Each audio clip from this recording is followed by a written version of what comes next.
welcome to Nasir Soft. In this video, I'm going to show you how you can fix this type of error, that is UFW command not found. So I'm using the Debian environment. So to fix this command, basically you have to install the UFW. Okay. So for installing the UFW, the command is very simple. That is sudo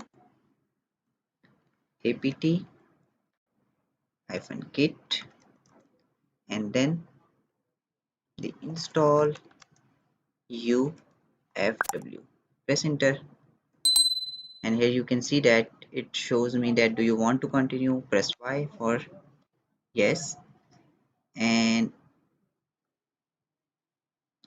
okay, here so basically it is completed. If I again go to and here and type this command, that is sudo ufw applist, press enter, and now it shows me the all the list. So UFW is installed successfully.